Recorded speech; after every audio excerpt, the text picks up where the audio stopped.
Halo semuanya, Assalamualaikum warahmatullahi wabarakatuh. Pada awal video tadi, saya telah memperkenalkan diri ya. Jadi teman-teman sudah kenal sama saya kan? Oke, pada pertemuan kali ini, kita akan membahas materi mengenai diplomasi digital pada masa pandemi. Ya, kita tahu bahwa saat ini kita masih berada pada situasi pandemi COVID-19. Dampak dari COVID-19 ini ialah di bidang politik. Salah satunya diplomasi. Di Indonesia sendiri, diplomasi dilakukan secara digital karena kita telah memasuki era digital. Tapi, apa ya itu diplomasi digital? Untuk penjelasannya, mari kita simak video berikut ini. Halo Smart People, CFDS Explains kembali lagi dengan topik yang terkait strategi politik luar negeri Indonesia terkini, yaitu diplomasi digital. Smart People, tentu kita tidak ingin melihat dunia yang penuh dengan konflik dan peperangan. Negara-negara di dunia seperti Indonesia terus menjalankan diplomasi untuk menciptakan perdamaian dunia. Di era kontemporer ini, diplomasi tidak hanya dilakukan antar negara saja, tapi juga melibatkan publik sebagai tujuan maupun peserta aktif dalam proses diplomasi. Proses diplomasi yang melibatkan peran aktif aktor negara maupun non-negara dalam memberikan pemahaman dan membentuk persepsi masyarakat domestik maupun internasional tentang identitas, nilai-nilai, ataupun kebijakan negara disebut diplomasi publik. Dalam melakukan diplomasi publik, tiap aktor harus berusaha mengikuti perkembangan zaman, termasuk menggunakan inovasi berbasis teknologi digital. Penggunaan teknologi digital untuk mendukung pencapaian tujuan diplomasi publik inilah yang disebut sebagai diplomasi digital. Sesuai tujuan diplomasi publik, diplomasi digital juga berusaha memenangkan hati dan pikiran masyarakat. Dengan cara ini, kepentingan nasional sebuah negara akan lebih mudah tercapai. Seperti menyebarkan ideologi atau nilai-nilai tertentu, mendukung perdagangan dan kerjasama internasional, memudahkan penyelesaian konflik, ataupun mendapatkan dukungan dalam politik internasional. Dari sisi kebijakan, diplomasi digital dapat membawa dampak besar bagi kebijakan luar negeri sebuah negara, Smart People. Yang pertama, pada bidang pelayanan. Teknologi informasi dan komunikasi memungkinkan aktor negara, khususnya Kementerian Luar Negeri, bekerja dengan lebih efektif. Diplomat dan pelayan konsuler dapat bekerja dengan lebih efisien. Dengan begitu, aktivitas pelayanan terhadap warga negara maupun warga negara asing, baik di dalam ataupun di luar negeri, seperti urusan visa atau paspor, dapat lebih efisien. Misalnya saja, seperti respon cepat Menteri Luar Negeri India ketika menanggapi keluhan pelayanan visa dari warganya. Kemudian soal perkembangan dan persebaran ide. Komunikasi di dunia maya antar manusia dari seluruh dunia memungkinkan terjadinya pertukaran ide atau pemikiran yang dapat membentuk sebuah persepsi. Persepsi ini penting untuk membentuk citra suatu negara, Smart People. Lalu ada jaringan. Masyarakat digital seringkali memiliki keterhubungan tertentu. Ada yang sangat terhubung pada platform seperti Google, Twitter, Wikipedia, Instagram, ataupun mereka yang berkelompok karena kesamaan hobi atau pandangan. Pembuat kebijakan luar negeri dapat melihat isu-isu yang didiskusikan dalam jaringan-jaringan ini, lalu menentukan keputusan tentang bagaimana merespon atau mempengaruhinya.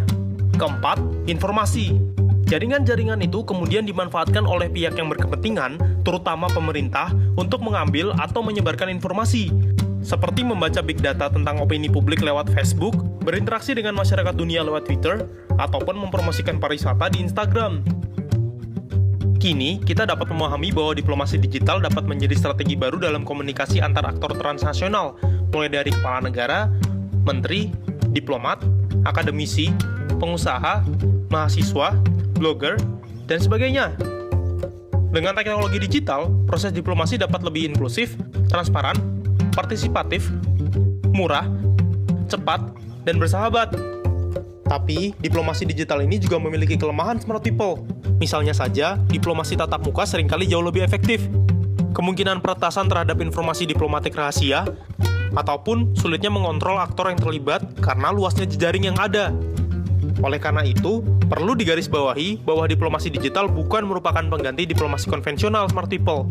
Keduanya dapat saling melengkapi dengan kelebihan dan kekurangan masing-masing. Jadi, diplomasi konvensional dapat bersinergi secara harmonis dengan diplomasi digital untuk mencapai kepentingan nasional dan perdamaian dunia. Nah, di Indonesia sendiri, telah menggunakan kegiatan diplomasi secara digital, yang mana keberadaan pandemi global COVID-19 mengubah cara peruntukan tetap Republik Indonesia atau PTRI untuk PBB di New York dalam mengumpulkan informasi, negosiasi, dan respons terkait isu internasional menjadi virtual, dimulai dari koordinasi dengan kedutaan besar dan konsultan jenderal Republik Indonesia di Amerika Serikat, hingga pertemuan Dewan Keamanan atau DK PBB secara umum menggunakan sarana dan alat berbasis daring.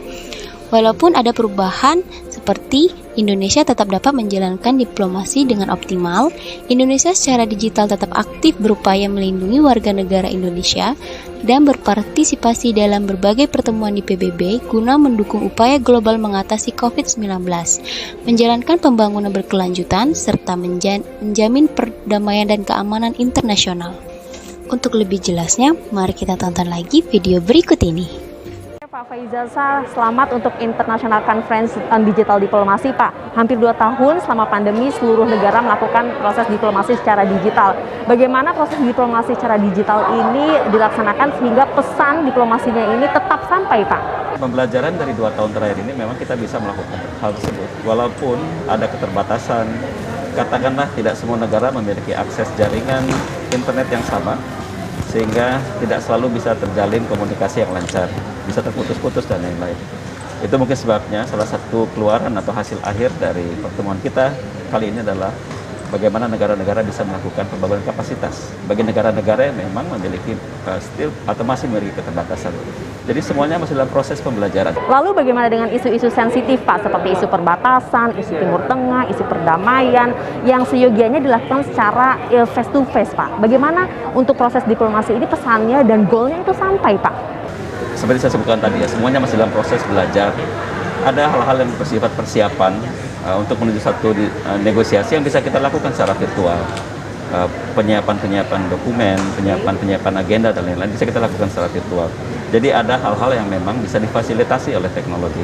Kalau kita mencermati tadi apa yang disampaikan oleh Menteri Luar Negeri, impian kedepannya misalnya, bagaimana sebenarnya negara dalam kerangka PBB ya, kita bisa memantau wilayah konflik secara artifisial dengan menggunakan artificial intelligence. Artinya sebenarnya banyak peluang yang bisa kita ambil kemanfaatan dari pemanfaatan teknologi tersebut, karena dalam wilayah konflik tentunya tidak mudah untuk personel pasukan keamanan untuk masuk ke sana memastikan sudah adanya proses perdamaian dan lain-lain. Jadi ada hal-hal yang memang dimungkinkan untuk negara-negara memanfaatkan teknologi, namun ada keterbatasan yang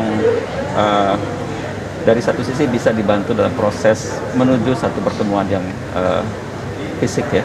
Jadi ini kan sudah 2 tahun berjalan, diplomasi dilakukan secara digital. Lalu bagaimana untuk tren ke depannya, Pak? Apakah nanti akan hybrid atau nanti apa pertimbangannya ketika pertemuan ini harus dilakukan secara langsung, Pak? Kita masih belum bisa memprediksi ya, tapi kita ikuti bahwa tantangan dari pandemi ini tidak juga berakhir. Ada mutasi baru, ada perkembangan baru. Jadi negara-negara memiliki tanggung jawab bersama untuk menciptakan lingkungan yang lebih baik lagi, misalnya melalui vaksinasi. Ibu Menlu kan menjadi co-chair dari COVAX Facilities ya. Jadi itu adalah bagian dari keseluruhan upaya bersama sebenarnya untuk menciptakan lingkungan yang lebih ideal lagi untuk kita bisa berpergian. Namun dalam kondisi itu belum tercapai, mau tidak mau ya pemanfaatan teknologi itu menjadi harus dimaksimalkan pemanfaatannya. Nah teman-teman, jadi sekarang sudah tahu kan bagaimana diplomasi digital di masa pandemi. Oke, cukup sekian dulu ya pertemuan kita kali ini. Kita akan bertemu lagi pada pembahasan di pertemuan selanjutnya.